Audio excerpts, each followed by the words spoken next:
And right. And if for any reason you do not want this shared, you have to tell me, and we won't share it. So, Shtisel, if you haven't watched all 3 seasons, it might be a spoiler alert, you know, because I'm assuming most women here have actually watched all of the seasons.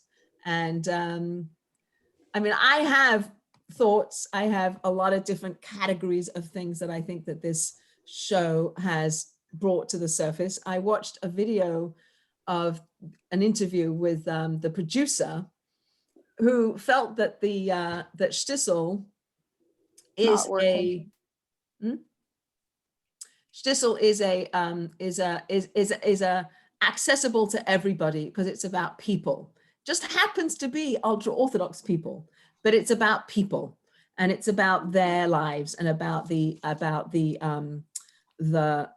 universal themes and experiences of their lives and their emotions. And obviously the overlay is, you know, the religious world that they live in and how they live that life, but the storylines kind of revolve around things that we can all relate to: grief and relationships within families and sense of belonging and wanting to express yourself maybe outside the boundaries of what your community feels like is correct way to behave. The role of women, how women speak up, what those relationships look like. So I have a lot of different things, but I don't know if anybody would like to, the goal of this is just to share our thoughts, share our feelings towards the show. And I would love to hear from you. I don't want to be the one talking. So if any brave soul would like to kick off the conversation, please do. I'd love to hear your thoughts. What was it that resonated with what was this show? How did it resonate? And is there anything particular that you'd like to address in this conversation? Go. Yeah. Yes. I was raising my hand, so. Right, you have to introduce yourself, Diane, and tell us who you are. I'm Diane Newman, and other than saying that I've lived in Rhode Island for 35 years, I was raised in what used to be called a conservadox family, and went to an Orthodox day school while attending a conservative synagogue in New York City. We moved to Rhode Island about 35 years ago. You're newcomers. So what do you like about the show, Diane? What resonated with you? There are 3 things that I like about it. First, I love the fact that it's in Hebrew. It's in Hebrew, but it's an accessible level of Hebrew. And they don't speak so quickly that I can't keep track of what's going on. So I really love the fact that I don't need to be reading most of the time, 90% of the time, I don't need to be reading any of the assistance, whether Hebrew or English subtitles. I also like the fact that the characters are track, so you don't have to feel like you're, who's that? Sometimes some of these programs, there are so many people going on and coming in and coming out. So I like that. And I really like the role, the interplay of the roles of women and men in those families. That's for me a particularly interesting part of that very frum world that I really didn't know much about. And when I say very frum world, you know, as compared to modern Orthodoxy, these folks are typically many of them are in a very different place. Is there a particular relationship that you liked? Can you pick out one of the? Some of them I hate, actually, but I find it in some ways there's a lot of pathos in Shalom Shtisel's ongoing search for a new partner after his Devorah died. And especially after his Devorah and his mother were both gone, and he no longer had that anchor. And yet I use the word anchor here in a very positive way, not in the drag you down kind of way. And it's very clear that that's important to him. And yet he has tried and failed again and tried and failed again. And you can kind of say, you want to shake him and say, which part of this ongoing repeated cycle aren't you seeing or understanding? But anyway, I really enjoy watching the male-female relationships as they progress over these 3 seasons. And I'm very much actively looking forward to season 4. I don't think there's going to be one. Does anybody else have so segue? So keep going, ladies. I'd love to hear from everybody. I'm sure you all have something. Yes, go, Joni, go. Well, just to jump on something that Diane said, and I loved what you shared, Diane. I know we're not voting, but about Shtisel. What's his first name? Yes.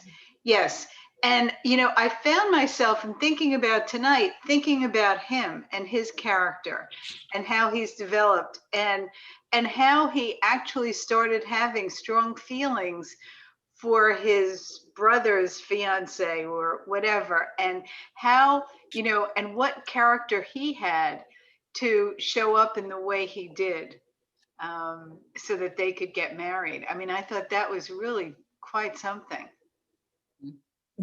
What do you think about the titles? Sometimes he called her Mrs. Yes. Whatever her name was. What's her name? Yeah, and I also, I just thought each of the characters was so richly developed. And, it was like I could identify, with them all. And I love the backdrop of being in Israel, so there's the Jewish component and, as you said, the Hebrew. Right. And I'll stop with that. I got plenty to say. And the Yiddish, like who loved the Yiddish? I love the Yiddish. I love that. Yeah. Yeah, Rebecca, what did you like about this show? So I think the first 2 seasons just really developed these characters so beautifully. And I loved all the flaws that they had and then how they dealt with their flaws. To me, that was really powerful, that they weren't these perfect people, that each one of them had a struggle. And I loved witnessing that and witnessing how they got through to that other side of that. And that main character guy, who I forgot his name too. I totally was endeared to him after season 3 because he would totally screw up and then he'd go and just like try to fix it all. Cheesecake. And it's funny because at first I didn't feel so endeared to him, but by the end I just like adored him. Yes. I felt so sad at the end, though. I felt like I left hanging with him, like everybody else got partnered up, and he was just alone. That's why we have to have a season 4. Yeah, I agree about that. About season 4, I think that in a way it left us with a cliffhanger because we don't really know whether Akiva situation is going to work out. We hope it will. We're all rooting for him, but we don't know. Yeah, there's a lot going on. So we need season 4. We need season 4. Well, I'm gonna ask you something. So the scene where they're sitting, the 3 men, I think it's 3 men sitting at the table, and all the ghosts of the previous, all these dead people come back. Remember that scene where they're all like near the end, where they're all the previous generations come and they're in the dining room and there's all this commotion. And then the next scene is Ruchami with this baby. And then she looks at the camera. So what went on there? My daughter thinks that she died.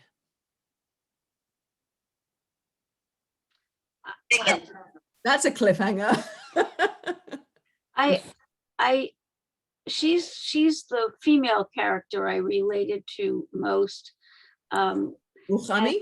Yeah, and I felt that she worked so hard to create her own life from a very bad situation. I mean, she was like 12 and they were foisting all the younger siblings on her and she wasn't getting to do anything she wanted to do, and she was doing it with such full heart. And she took her own life and pulled herself up and started creating something meaningful for herself. And every time she climbed up that ladder, it was like she fell down a little bit. And so I really related to her. And at the end, I really hope she didn't die. I really hope she survived. Yeah. But Yeah. What do other people make of that scene? Like, does anybody have any thoughts about that? What, how they related to Ruchami and that whole thing about how she got pregnant and hid it and all of that? It was the power of her, because she always did and got what she wanted. Remember, she wanted that boy. I mean, remember that, her husband, she went with, so I always saw her just watching Shtisel. really going for it and getting it. So I didn't think of it that she died at the end. I did not feel that. And we got the same thing with the son of that son who wanted to marry Shira 2 and not Shira 1. Like he wanted, like there's another comparison of them fighting for what they wanted, even though the family was against it. I think that I guess I thought that they were telling us that she lived when Hanana was talking about when he asked the rabbi, and it's, I don't remember the exact, that in the Torah where it's like 1 in 1,000. Yeah. Well, if it's 1 in 1,000 chance, then we do it. And I felt like, I felt like that's what happened. I felt like she did survive. But I also want to say of all the things like on television that I'm sure we all watch, I know for me, I still think about that scene with the social worker with Racheli and Akiva, and they're talking through her. Mhm. And they're saying, well, that scene where like they're telling each other how much they love each other, but they're not, but they're saying it, if I were to say this, and he says, and if I were to, I mean, I watched it with my elderly mother and my stepfather, and they are totally love this because they are learning. My mother grew up in New York, and she just has a kind of a view of ultra Orthodox. It's very narrow, and it's very, it's wrong, but seeing this breaks through her ideas and her, that's the word I'm trying to find. Perceptions, maybe. Yeah, exactly. But seeing that scene with such intimacy, and it's so powerful and it's so raw. I mean, I loved the entire, all 3 seasons, but if I had to pick one scene that scene like stands still in time for me, because I think it's such art. It's such art. And you don't see that very often, and it's so pure. So that's my thoughts on it. Hi, my name is Pam. Can you see me? Yeah. I'm a good friend of Alyssa's from Baltimore, and she was so gracious to invite me to tonight's event. So thank you. I missed a little bit because I got an urgent call from one of my children, a classic. But what Hillary was saying, so resonated for me. I also viewed that particular scene as art on its purest level. And so many of the scenes throughout so many of the seasons broke through a lot of our prejudices about Israelis and about religious people in general, which some of us may carry. And I was so proud, actually. I was bursting with pride by what I call Meryl Streep level of talent that was on stage for the world to see. It was like I was enjoying it, but I was like a parent in the stands cheering my kid on to like take it to the goal. And they all just rose on such a level that I was just like, thank you. Thank you. You broke so many barriers. We look at people with so much prejudice, and all of us, I'm sure, view ourselves as open-minded. But to some degree, that's limited within all of us. So I just appreciated the talent, the brilliance, the art. And I also felt that so many characters were so biblical. Where's Because that? There's a lot of background noise somewhere, so I'm going to mute everybody just so Neil, that- probably you. Oh, it's probably you, Pam. Yes, it's Neil putting things away. Please, we don't need anything put away, my love. Okay. So the last thing I just want to say is that just like our biblical characters were imperfect, so too were these. And that was so great. Like you said earlier, somebody, the flaws. It was like, no, don't do that. Was there a character you liked the best, that you resonated with most, that you identified with most? Like Diane was saying, she identified with Ruchami. Yeah. That would be a good question for everybody. Like if there's That's a somebody great that you question felt for like everybody. was Well, there were parts of different characters that resonated for me. I loved how Kiva messed up all the time. Like it was just so raw and real. I loved how he fought against in a quiet way until the very end, and when he stood up for himself. I loved that. I loved how he went with it, but was fighting in his own way, and then just like let it out and experienced himself. So I think part of everybody, I like a show where you like when everybody comes on the scene. And I did, Mhm. there was only one character that I didn't love, and that was the brother, but he was still a big talent. Do you know which brother I mean? Yeah, the one that was going to jump off the balcony. Yeah, amazing, hilarious. Yeah, not jumping off. Thanks, guys. Thanks, Pam. Anybody who hasn't spoken, I'd love to hear your thoughts. Go, Ruth. Go. Good. Hi, I just Wait, we're not hearing you very well, I'm afraid. Maybe you're thought it was interesting to see. Ruth, your internet's not working. Well, I'm having some problems.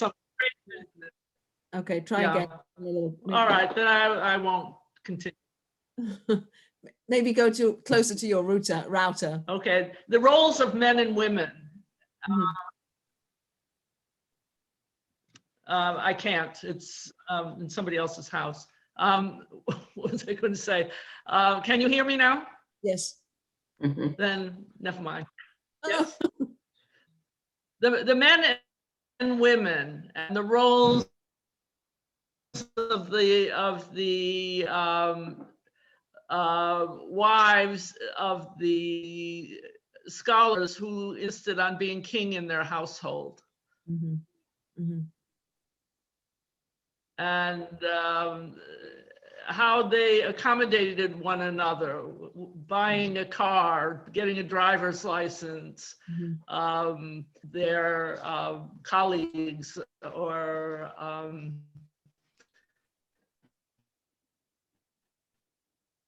Yeah, sadly, we're not hearing what you're saying, Ruth. So I'm sorry. sort of basically the women found a way to do what they wanted Right. while making their husbands. Yeah, for sure. They made their husbands feel very, very strong and proud. Yes, Marcy, you have something to say. You have to unmute yourself. I did. Can you hear me? Yes, please. Okay. So I have a very different viewpoint of the whole thing. Mhm. I think that Shulam is very narcissistic and very all about himself. And he thinks that he's the only one that's right in anything. And he just gives advice that's going to benefit himself and that might not be best for everybody else. And I think most of his advice was really bad, especially when it comes to Akiva. He always gave him like what I felt was very bad advice about everything. And he just wanted everybody to do basically what he thought was the best thing and what he thought was right, even though it might not have been the best thing for those people. And I felt that just really, like, I actually really disliked his character, because I felt it was just so, I was disgusted by it. And I felt that, you know, some of the other characters were very similar, really thinking about themselves a lot and not how, how it affects other people. But I really like, I don't remember her name, the sister, um, that was married to the guy that had left and come back. Itzy. Itty. Yes, Itzy. I actually really kind of like her character, because she really kind of wants what's best for the family, but she also isn't necessarily looking at the bigger picture. She's kind of looking at it through, I guess, like a tunnel. But she takes after her dad, so she doesn't see, what's best for each person, just what's best for the family and image. And I think that, so many people are worried about image and how they're viewed by other people, that it's not necessarily the healthiest thing to do. I think people really need to think about themselves and what's best for them, and not how they're viewed by other people, because it can really hurt their family or hurt themselves in the long run. So that's my viewpoint. Good. Thanks, Marcy. Go, Rebecca. I felt what I liked about that was that I do think we all get stuck in thinking something should be a certain way.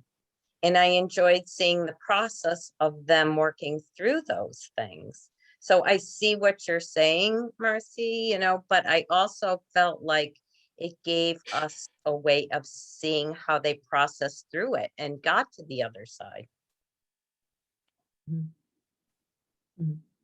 I want to say too, the question of whether Ruhami survived the childbirth or not, it's a mystery to us right now.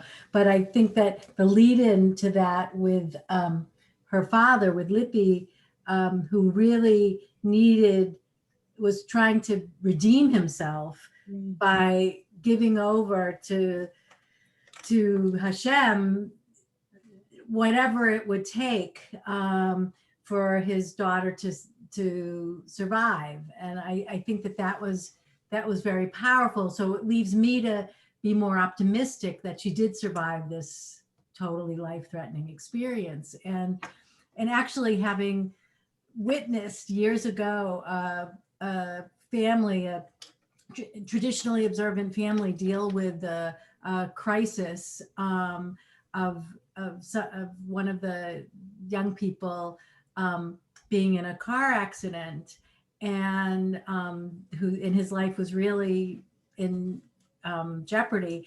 And just, I witnessed the dad be in such angst, but also with a sense too of that I could tell. I never heard him say anything or whatever, but that he would sacrifice his own life. And actually, unfortunately, several years later, he did die prematurely. And I really got this sense that of the, the ways of the world and the ways that we make contracts with God in different ways. And I just appreciated seeing that so much. I feel like witnessing that. It was more than just watching something on television. I think that one of the blessings of this show is that we witness real heartfelt exchanges between people, whether it was was Bubby davening for the soap opera characters, learning about that. It's like, it's so beautiful. And not something that you see every day on television. I mean, just it makes for me, it makes most television. We don't have a television, but I watch some shows and stuff. They all pale compared to the depth of character and the storyline that this show I feel really has given us. So I wonder if what most people feel about that particular issue. For me, there's a depth of engagement with the characters that I rarely feel with television programs. And I don't think it's just because it's set in Yerushalayim. I don't think it's just because they come from a particular background, but there's something about the writing that that creates that kind of connection with the characters. I mean, I would say that of all the TV family dramas, or whatever you want to call them, that I've watched over the last, let's say, 30 or 40 years, this is probably number in the top 5 of ones where I actually care about the characters on an ongoing basis, and where I can't wait for the next season to come. Who binge watched? Hands up. Thank you. Validated. That scene where Lippy goes to his knees and begs for everything to go well in this delivery. I found that scene, I don't know, I cried during that scene. That scene resonated so much with me, like that fear and that relationship and that love. And when somebody said about him trying to redeem himself from him going off and sort of doing his thing and then coming back and being with Gitty, who is so horrible to him. She's so horrible to him. And I actually like him. I feel like he's trying so hard and he messes up so much, and he begs her to like give him a break, you know, be positive, like me. I'm trying to do everything you want me to do and I can't do it. It's like I feel so in turmoil over his life and his relationships with his family. Does anybody else share that? I do share that. Oh, good. Go, Joan. Tell us what you think. Yeah, I share that. I was, in fact, I lost track of time, and I was just watching, you know, the scene when his son wants to, you know, his son wants to marry the other Shiri, and I just felt so much pain there when she's so severe, she's so cold. I mean, she's, you know, she's almost cruel. She's like has no heart. And I just felt like I wanted to shake her or do something. So I agree. Absolutely. Somebody who hasn't said anything yet. I was torn between coming and talking and watching that. And I started to watch it earlier. I said, no. Well, you can watch it anytime. You can't talk in a group. I know. But it's just sort of kidding. But anyway. Does anybody who hasn't said anything would like to share their thoughts or their impressions or their likes, dislikes, or? Yes, I would, Alyssa. Great, go, Barbara. Hi. Hi. I think one of the big things, there's just so many things about this whole series that has just been so amazing.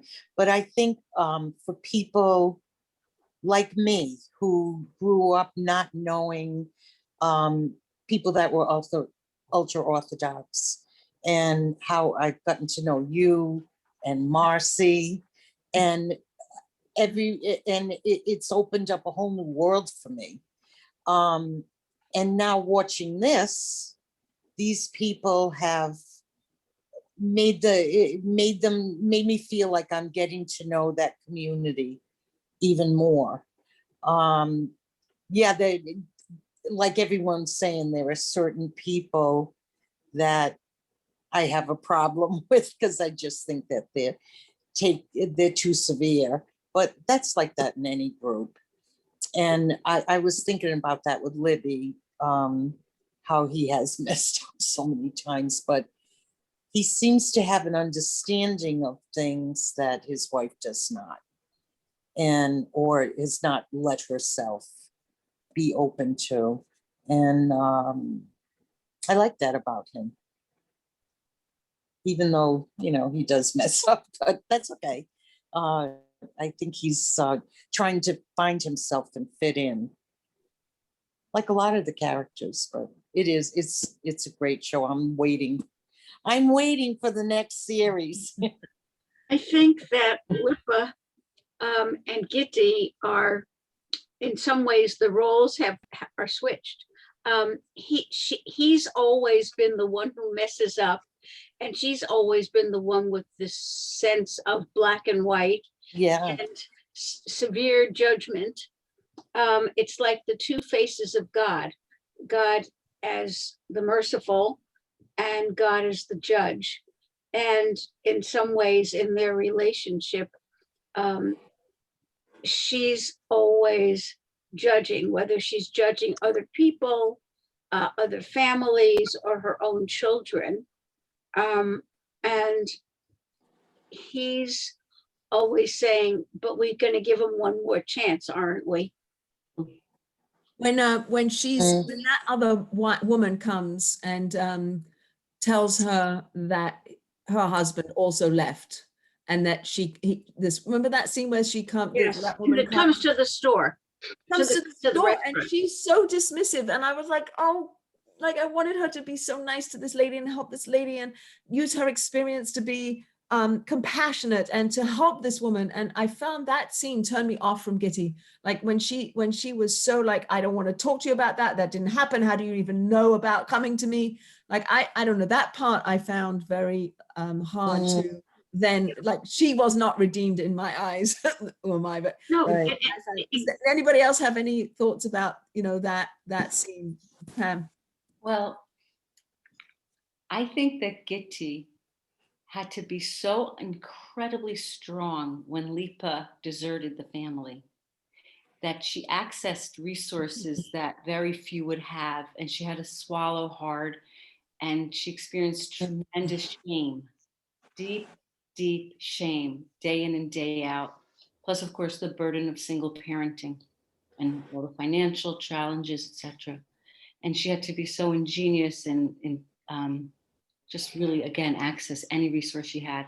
And I think that once Lipa returned, she had this resolve that no matter what, she was not going to feel that shame.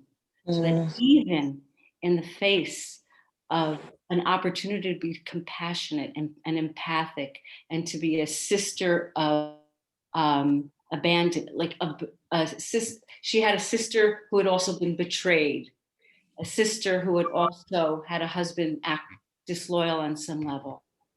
And she was going to do whatever she could to maintain her dignity.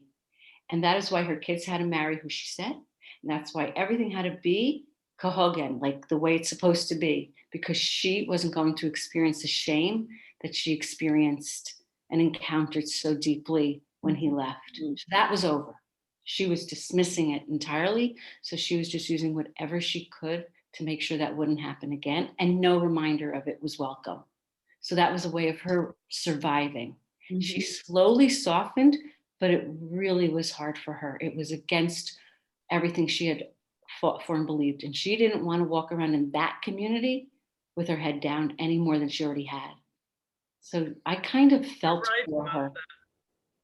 I think you're right, and I think that her denial was self-protective. Can you hear me better with no picture?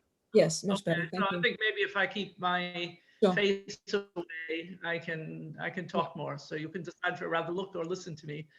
But I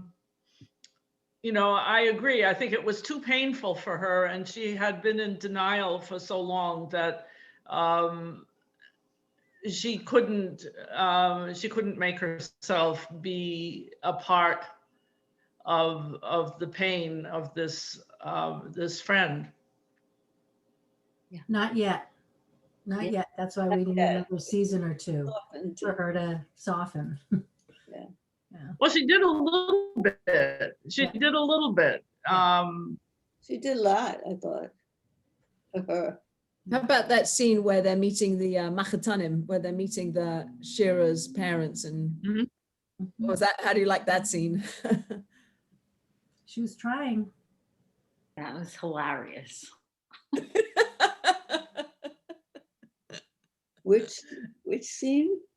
Did I get the scene where why you Shira's found it parents, funny. they're going to Oh see my the God. relationship. Well, I mean, to me, it was painful. It was painful to watch. Never mind to imagine yourself there. Yeah.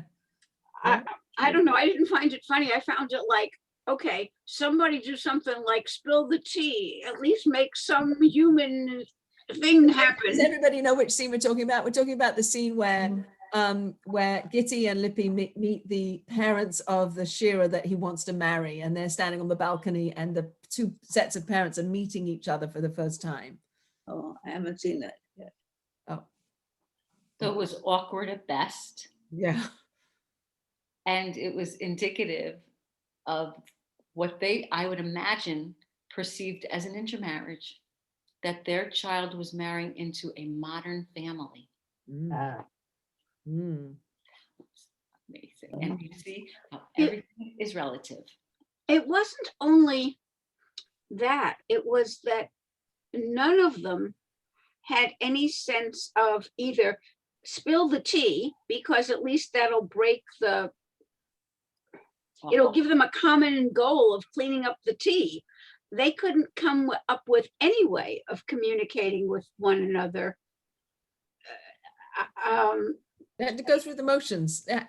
This meeting had to happen, and then we can move on. But it you know, it's like nobody had a clue what to do about it. Right. Well, I think wasn't Ruchami about to go into the, wasn't she in the hospital, like Yes. giving birth? And that whole thing where she's like pretending to be pregnant, I mean, like that whole thing where like she doesn't even tell her husband that she's pregnant. Like that's Listen, can I say one more thing about the meeting of the in-laws? Sure. We all know what a blind date is, right? Some of us have been on them, and we know people have been on them. And so we have a choice with blind dates.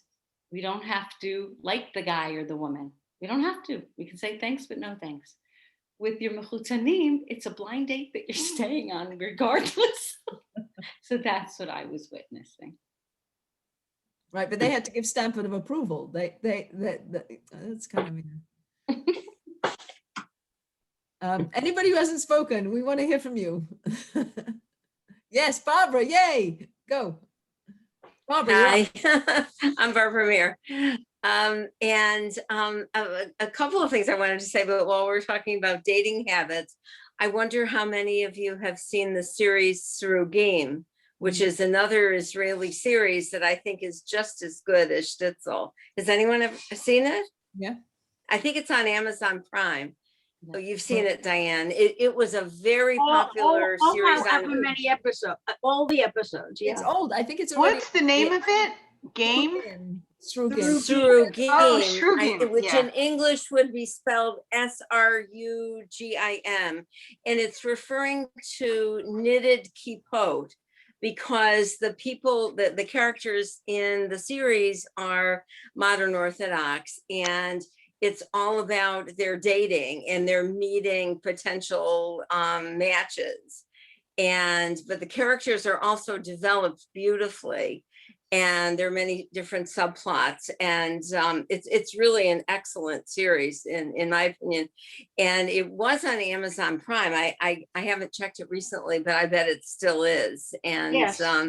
I really how do you relate recommend to it. this show, Barbara? How does it relate to this show? Well, just in terms of the meetings and the dating habits and that sort of thing. But the other comment I wanted to make was about the setting of the actual city of Jerusalem, and probably the neighborhood of Mea Shearim, which was so authentic, that to me really enhanced the authenticity of the characters, with all their strengths and weaknesses, and their charm. And I've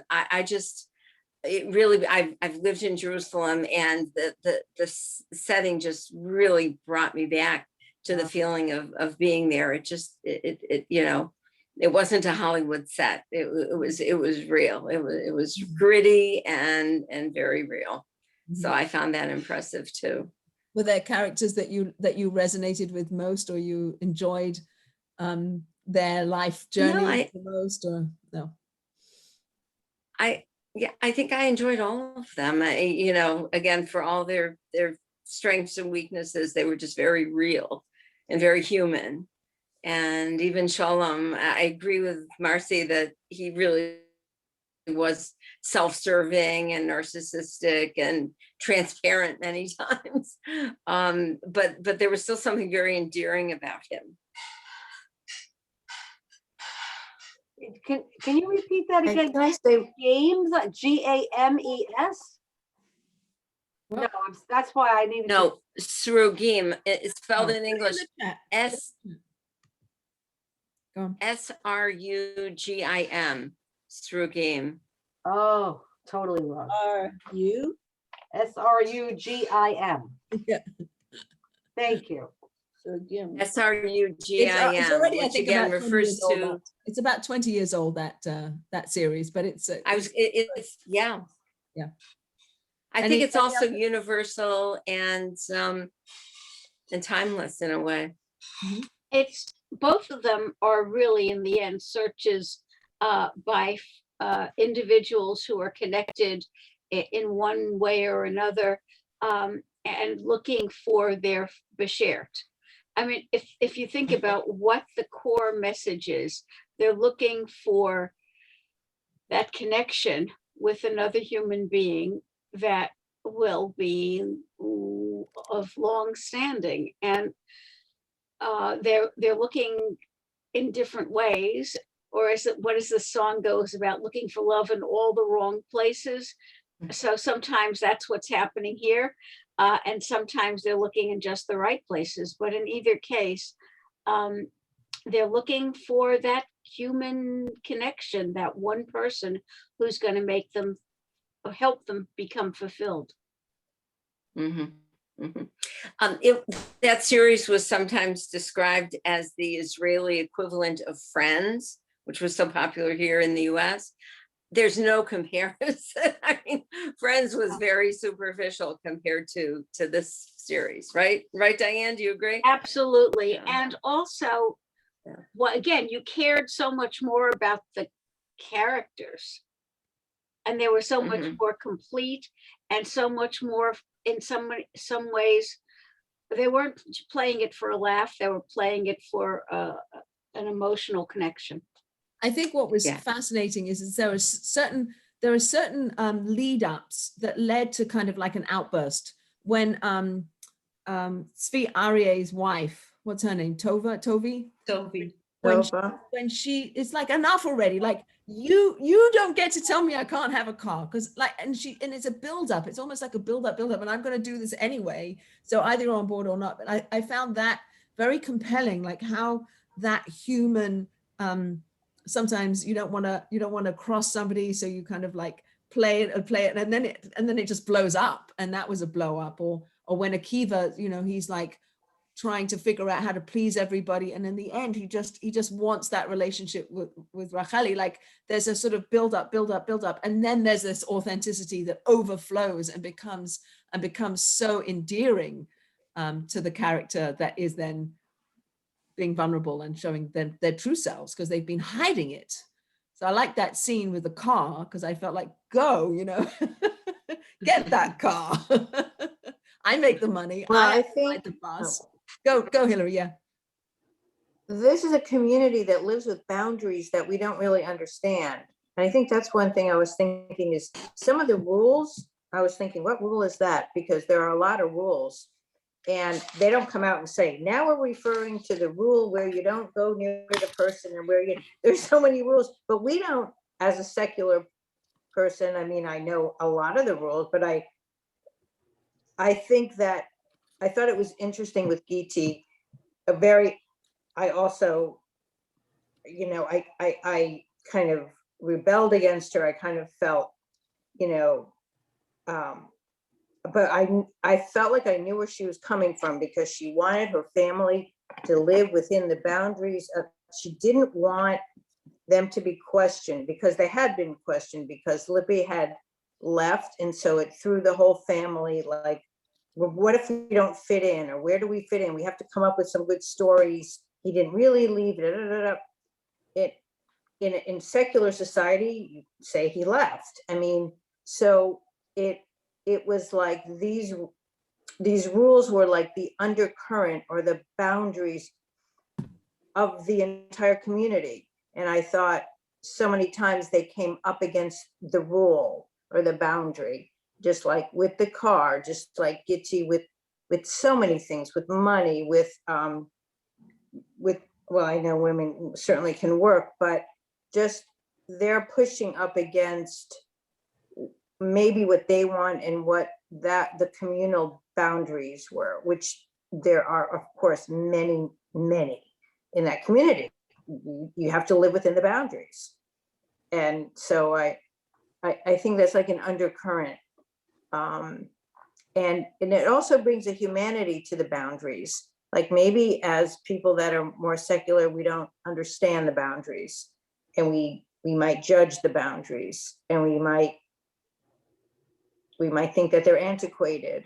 But when you see how their community works, I think you might have I certainly had a different view, speaking for myself. That's all.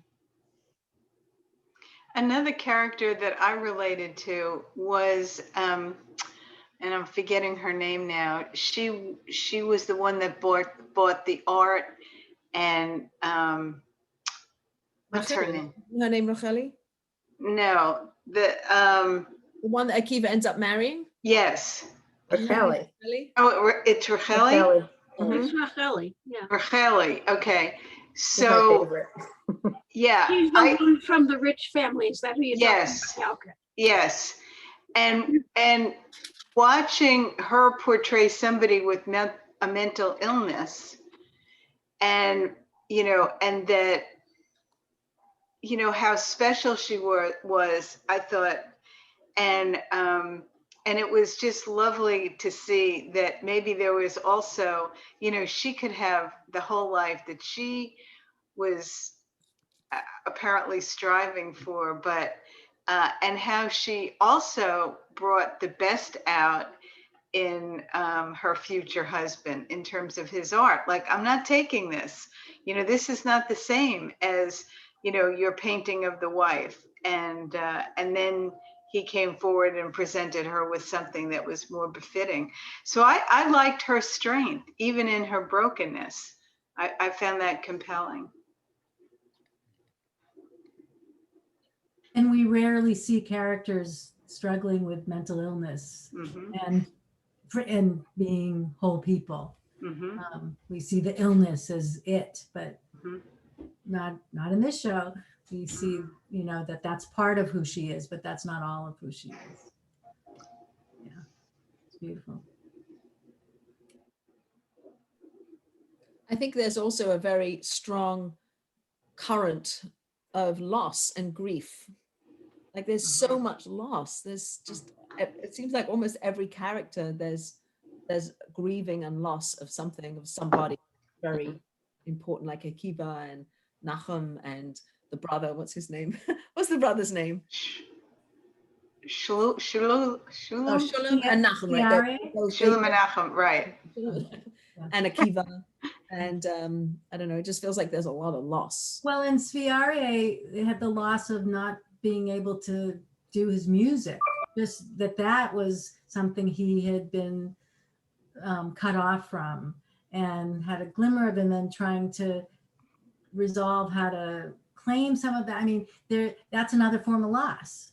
But the very full characters, for sure. Yeah. So, Alyssa, do you know that there's not a fourth season?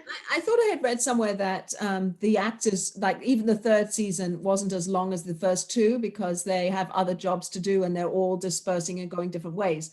So that's what I had read somewhere. So I don't quote me on it, but that's what I had heard, that even this season was too short. Too short, and an addendum. Not to be repeated. Yes, I felt it was very complete. Like I really don't need another season. I feel, I felt satisfied by the end and how everything sort of fell into a place, and I really liked all the ending. And I don't know if I'd want it to go on because I felt resolved. Nice, Marcy. I really want to know what happened to Akiva's first wife. Yes. And her mother. And her mother. Mhm. It was both of them that passed They were away. in a car accident is what we were told, I think. But what We we were don't never know. told was who was driving the car and how, who feels deep down guilty for whatever happened. I suspect that there's a good big story there, Marcy. You're right. Yeah, Yeah. like we know nothing. Like we just know that both the daughter and the mother died at the same time. In the car crash. But I didn't even get that part. Oh yeah, there was definitely a car crash. Yeah, I don't The end remember of hearing one about. season was a car crash. No, I'm Where sorry, was the car Ah. crash? we Like, never saw it, but it was having this described. image of like a car and then people and I don't know. I don't. There was a maybe car, there was definitely a car crash. No. But Rosa, was- Rosa, was- Rosa, you're very Was quiet. Nahum driving, You have for anything to example? say? Was I don't remember Shalom- that at all. Yeah, there me was definitely neither. I don't think we know why. They Be know another reason to rewatch it. Yeah. Rosa, do you have What any season thoughts? was that in the I'm sure car you'll think of crash? a lot of good thoughts there. Would you like to share anything with us? No, I don't think they disclosed. I don't think the mother died in this season. I think she was not present in the prior seasons either. No, the but mother I don't- and the there- first She may wife. have been ill.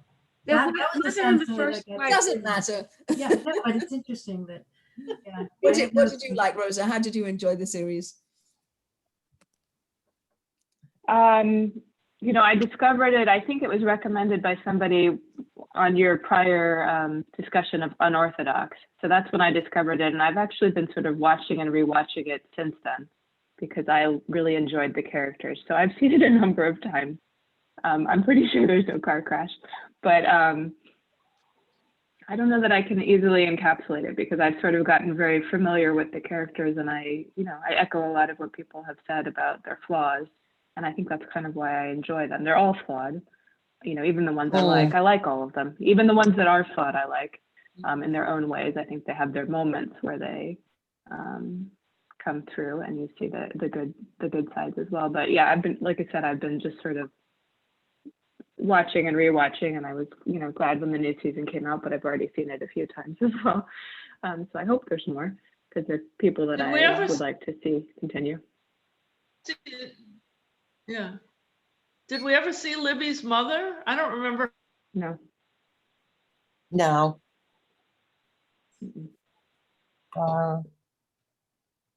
Libby? So she was in the background somewhere.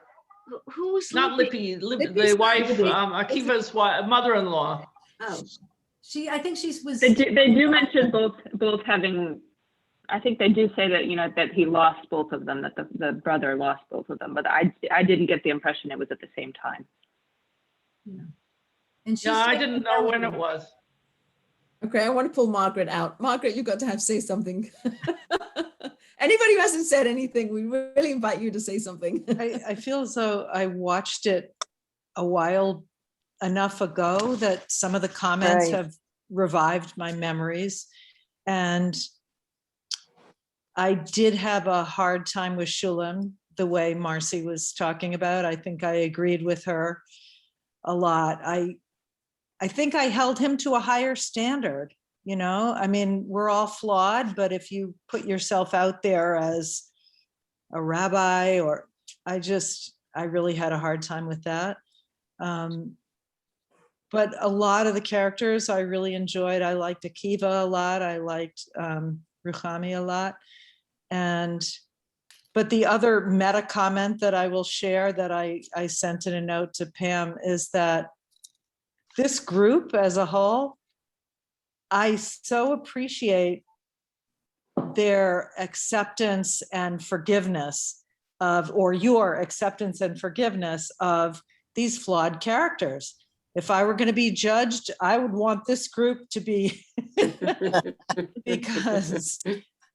because of the acceptance of all the flaws in these people. But I've totally enjoyed watching it, and it's been weeks back and various other series in between.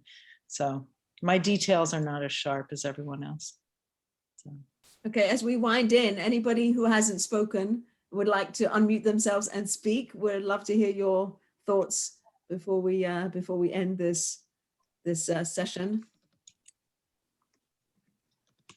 Anybody? No? Anybody else who hasn't spoken? Okay. All right, then anybody who has spoken is welcome to add some final comments or thoughts, or do we want to continue, or like, I don't know. This was fun. Thank you, Alyssa. It was fun. Great, great. Did any of you watch this with a male, and what kind of responses did you get from that said male? My husband was equally as engaged in this as I was, for sure. Yeah, complete with tears and the whole 9 yards. Yes, as appropriate. Yeah. I didn't get bounce back from my husband. He watched it willingly, but he didn't get into it to the same emotional degree that I did. And when I wanted to talk about supposed actions or emotions, it was like, oh, he didn't have this vesting in the outcome in the same way. So I don't know if that's a male-female difference or just us as particular individuals. But I wondered what you had as that kind of experience, if any. Yes, Maxine, you have to unmute yourself, love. Okay, I only watched a few segments, and my husband Abram watched 2 of them with me, and he was a little bit well, in and out of the room, and by the time I watched the other segment, he went somewhere else. So he didn't have the same response that I did. What response did you have? Did you enjoy it? It grew on me. The first one, I said, wow, I said, I don't know. I only started watching on Netflix a few weeks ago. Oh, wow, you've got a long way to go. Then you've got. Oh, I do. Yeah. Good for So you. I started out where he was on a bridge, and he had his drawing pad with him, and a supposed artist came and said, oh, come and see me tomorrow. And that was when he found out that he was a ghost. He was ghosting, and he had painted a gift to bring to a relative, and it was taken from him. Yeah. And so that was episode number 1. Well, you've got a long way to go. It was like, wow. Come back to us in a few weeks when you've watched it all, and we can talk about it again. So I'm going to watch. Right. But I think I'll be watching by myself. That's okay. I don't know though. You myself. never know, because there seems to be some interest. Okay. Okay. But it's as if, well, I'll watch some of it. All right. Well, we can talk about it when you've watched it, Maxine. But it's fun. It's Sure. And it, yeah. So I anybody have who- different feelings about it right now. Okay. Okay. That's good.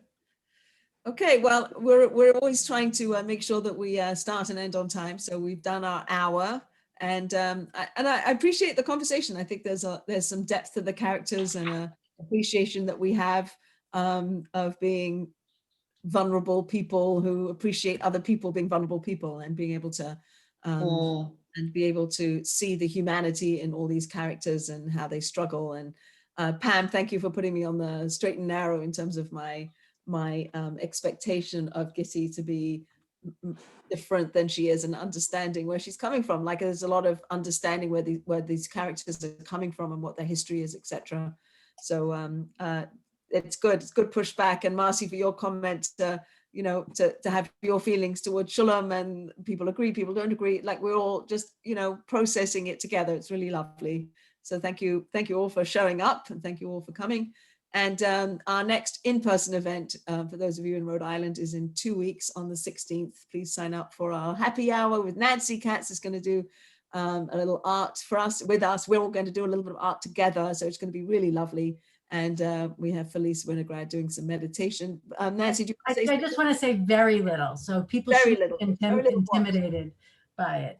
It's just No, don't be little. intimidated by it. It's No, lovely. no. Yeah, we're gonna have fun together. We're gonna have Right. drinks together There and you some go. snacks. Good. Do a little art and do a little meditation, whatever, breathing. I don't know, who knows. Please come. It's going to be in behind Beth L. But you have to sign up. And any last comments before we? Thank you so much. close up? It's great to see all of you. Thank Nice to you. see everybody. And thank Thank you you. all who Thank you so much. Sure, That of was. course. Mhm.